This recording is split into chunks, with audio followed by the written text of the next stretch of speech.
அம்மா வந்திருக்கேன்பா, எழுந்துரு, எழுந்து கண்ணை திறந்து என்ன பாருன்னு அழுகக்கூடிய ஒரு தாயினுடைய அழுகுரல் தான் கடந்த சில நாட்களாகவே இணையம் முழுவதும் நம்மளால பார்க்க முடியுது.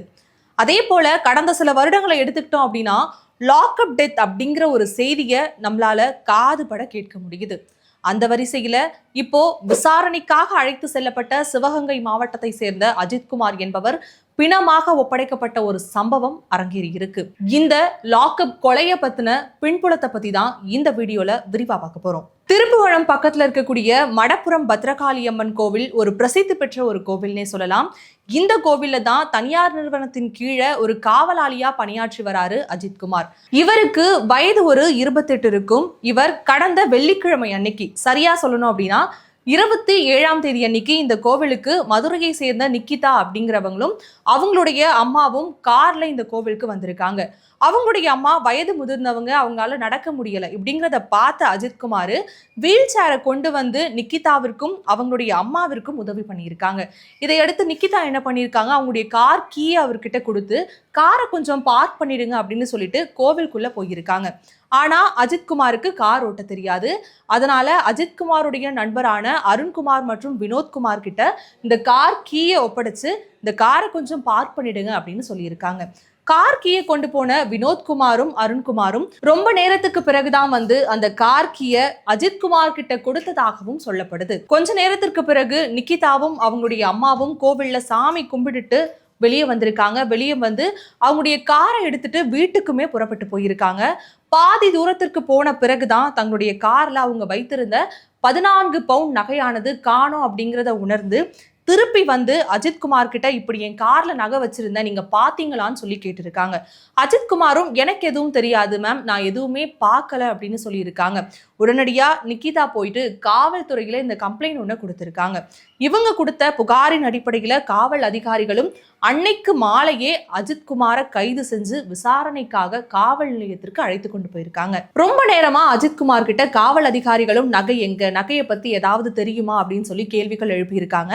தொடர்ந்து அஜித்குமார் இல்லை, எனக்கு எதுவுமே தெரியாது, அந்த வாகனத்தை நான் ஓட்டவே இல்லை, சொல்ல போனா எனக்கு காரே ஓட்ட தெரியாது, என்னுடைய ஃப்ரெண்ட்ஸ் கிட்ட தான் நான் கார் கீயை கொடுத்து பார்க் பண்ண சொல்லி சொன்னேன், என்னுடைய ஃப்ரெண்ட் அருண்குமார் மற்றும் வினோத்குமார் தான் இந்த காரையே வந்து பார்க் பண்ணாங்க அப்படிங்கிற உண்மையை காவல் அதிகாரியிடம் வந்து அஜித்குமார் சொல்றாரு. உடனே காவல் அதிகாரிகள் என்ன பண்றாங்க அப்படின்னா, அஜித்குமார் சொன்னார் இல்லையா, வினோத்குமார் மற்றும் அருண்குமார் இவரோட சேர்த்து மூன்றாவதாக ஒரு நண்பரையும் கைது செஞ்சு காவல்துறைக்கு கொண்டு வராங்க. கூடவே சனிக்கிழமை அதிகாலை அளவுல என்ன பண்றாங்க, அஜித்குமாரோட வீட்டிற்கு போயிட்டு அங்க அஜித்குமாருடைய அம்மா இருக்காங்க, தம்பி நவீன்குமார் இருக்காரு, யார்கிட்டையும் எந்த ஒரு அனுமதியுமே பெறாம அவங்க வீட்டு பீரோவை உடைச்சு அதுக்குள்ள ஏதாவது நகை பணம் இருக்கா அப்படின்னு சொல்லி பாக்குறாங்க.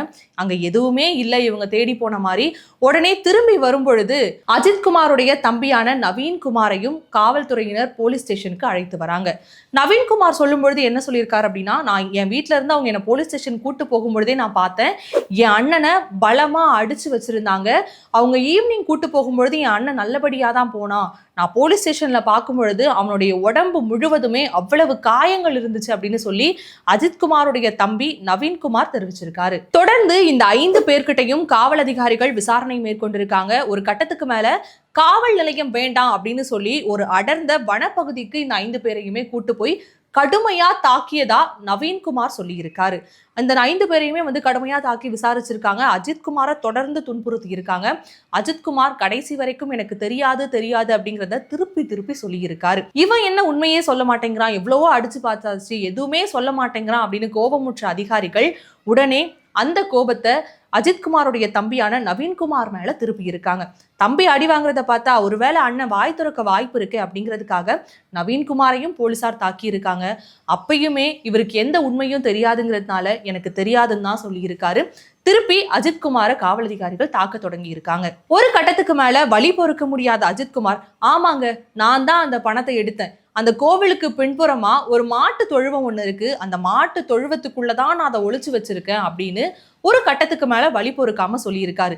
இதை பத்தி நவீன்குமார் சொல்லும் பொழுது என்ன சொல்லியிருக்காரு அப்படின்னா, என் அண்ணன் அந்த நகையெல்லாம் எதுவும் எடுக்கல, ஆனா வலி பொறுக்க முடியாம தான் அப்படி சொன்னா. இங்க இருந்து அந்த கோவிலுக்கு கூட்டு போறாங்கல்ல, அந்த இடைப்பட்ட கேப்ல கொஞ்ச நேரமாவது அடி வாங்காம இருக்கலாமே அப்படிங்கிறதுக்காக தான் என் அண்ணன் இந்த பொய்யை சொன்னாரு அப்படின்னு சொல்லி நவீன்குமாரினுடைய தரப்புல இருந்து சொல்லப்படுது. இப்ப இந்த உண்மையை சொன்னதுக்கு அப்புறம் போலீசார் என்ன பண்றாங்க, ஒரு வேன்ல இந்த கைது செய்யப்பட்ட 5 பேரையுமே ஏத்திட்டு அந்த கோவிலுக்கு கூட்டிட்டு போறாங்க. கோவிலுக்கு கூட்டிட்டு போயிட்டு வேன்ல இருந்து அஜித்குமாரை மட்டும் இறக்கி அந்த இடத்திற்கு அழைத்து போறாங்க. இந்த விஷயத்தை வந்து நவீன்குமாரை தவிர்த்து அங்க இருந்த வியாபாரிகளும் சரி பொதுமக்களும் சரி பார்த்ததா சொல்றாங்க. போகும் பொழுது அஜித்குமார் நடக்க முடியாம ரொம்ப வழியில நடந்து போயிட்டு இருக்காரு. ஆனா நடந்துதான் போயிருக்காரு. மாட்டு தொழுவத்தை நோக்கி போயிருக்காங்க. ஒரு சில நிமிடத்திலேயே போலீசார் அஜித்குமாரை கையில ஏந்தியபடி வேனை நோக்கி வந்திருக்காங்க. வேனை நோக்கி வந்ததோட மட்டும் இல்லாம அஜித்குமாரை வேன்ல போட்டு கைது செய்தாங்க இல்லையா மீதமுள்ள அந்த 4 பேர், அவங்கள பார்த்து உடனடியா நீங்க வீட்டுக்கு போங்க அப்படின்னு சொல்லி அனுப்பிட்டு அவசரமா அஜித்குமாரை மட்டும் கூட்டிட்டு வெளியே வந்திருக்காங்க. இதை பார்த்த நவீன்குமார் தப்பா ஏதோ ஒண்ணு நடக்குது அப்படிங்கறத உணர்ந்து உடனடியா வீட்டுக்கு போயிட்டு அவங்க அம்மா கிட்ட சொல்லி அவசரமா போலீஸ் ஸ்டேஷன் போய் என் மகன் அஜித்குமார் எங்கன்னு கேட்கும் பொழுது உங்க மகன் இறந்துட்டாங்க அப்படின்னு சொல்லி காவல்துறையினுடைய தரப்புல இருந்து தெரிவிக்கப்பட்டிருக்கு. இதன் பிறகு அஜித்குமாருடைய உடல் மதுரையில இருக்க GH ஹாஸ்பிட்டலுக்கும் கொண்டு போனதா சொல்லப்படுது. ஆனா ஒருவேளை காவல் அதிகாரிகள் நினைத்திருந்தாங்க அப்படின்னா பக்கத்திலேயே இருக்கக்கூடிய ஏதோ ஒரு அரசு மருத்துவமனைக்கு போய் கொண்டு போயிருந்திருக்கலாம். ஆனா பக்கத்துல இருக்க இடத்துக்கு கொண்டு போனோம் அப்படின்னா ஊர் மக்களோ உறவினர்களோ எல்லாரும் வந்து கூடி சண்டை போட வாய்ப்பு இருக்குன்றதுக்காக ரொம்ப தூரம் தள்ளி மதுரைக்கு கொண்டு போயிருக்காங்க அப்படிங்கிற மாதிரியும் பல தரப்புல இருந்து சொல்லப்படுது. இதை தொடர்ந்து அஜித்குமாரை வந்து வச்சிருந்த அந்த மதுரை GH ஹாஸ்பிட்டல் முன்னாடி அவருடைய உறவினர்கள், பெற்றோர்கள் மற்றும் ஊர் பொதுமக்கள்னு அனைவருமே ஒன்று கூடி என் பையனுக்கு என்ன நடந்துச்சுன்னு தெரியணும், என் பையனுக்கான நியாயத்தை நாங்க வாங்கியே தீர்வோம் அப்படின்னு சொல்லி முற்றுகை போராட்டத்தில் ஈடுபட்டிருக்காங்க. இந்த ஊர் மக்கள் பொதுமக்கள் இவங்களோட சேர்ந்து பல அரசியல் கட்சி தலைவர்களும் சரி பல அரசியல் முக்கிய நிர்வாகிகளும் சரி இந்த போராட்டத்துல ஈடுபட்டு இருக்காங்க. அது மட்டும் இல்லாம திமுகவை சார்ந்த ஒரு சில நிர்வாகிகள் வந்து இது தொடர்பா நம்ம தனியா பேசலாம், தனியா பேசி என்னங்கிறத தெரிஞ்சுக்கலாம் அப்படிங்கிற மாதிரி தனியா கூப்பிட்டதாகவும் சொல்லப்படுது. ஆனா பொதுமக்கள் வந்து எதுவா இருந்தாலும் பொதுவெளியில தான் பேசணும், தனியா வந்து பேச நாங்க விரும்பல அப்படின்னு சொல்லி ரொம்ப கட் அண்ட் ரைட்டா கூறியதாகவும் தெரிய வருது. இதை தொடர்ந்து அஜித்குமாரோடைய கொலை சம்பவத்துல ஈடுபட்ட காவல் அதிகாரிகளான ராஜா, கண்ணன், சங்கர மணிகண்டன், ஆனந்த் மற்றும் பிரபு ஆகிய 5 காவல் அதிகாரிகளை இப்போ கைது செஞ்சிருக்காங்க. இந்த வழக்கு ஒரு புறம் இருக்க, இதே போல சரியா 4 வருடங்களுக்கு முன்னாடி எடுத்துக்கிட்டோம் அப்படின்னா 2020ஆம் ஆண்டு ஜூலை 19ஆம் தேதி சாத்தான்குளத்திலையுமே விசாரணைக்காக அழைத்து செல்லப்பட்ட தந்தை மற்றும் மகன் பிணமாக அனுப்பிய சம்பவம் இன்னைக்கு வரைக்கும் ஒரு பேசு பொருளா இருக்கும் நிலையில இதே போல இப்போ இந்த சம்பவம் அரங்கேறி இருக்கு. சாத்தான்குளம் சம்பவம் நடந்த பொழுது திமுகவினுடைய தரப்புல இருந்து பல முக்கிய நிர்வாகிகள் இதற்கான நியாயம் வேண்டும்னு உரக்க சொன்னாங்க. ஆனா இந்த சம்பவத்துல திமுகவை சார்ந்த முதலமைச்சர் மு க ஸ்டாலின் என்ன நடவடிக்கை எடுக்க போறாரு அப்படிங்கிறது தான் தற்பொழுது மக்களுடைய பெரிய கேள்வியா இருந்து வருது. இந்த அஜித்குமாரினுடைய கொலை சம்பவத்தின் பின்னணியில இன்னும் என்னென்னலாம் இருக்கு, இந்த வழக்கு எந்த கோணத்துல திரும்ப போகுது, கடைசியில நம்ம அஜித்குமாருக்கு நீதி கிடைக்குமா இல்லையாங்கிறத பொறுத்திருந்து பார்க்கலாம்.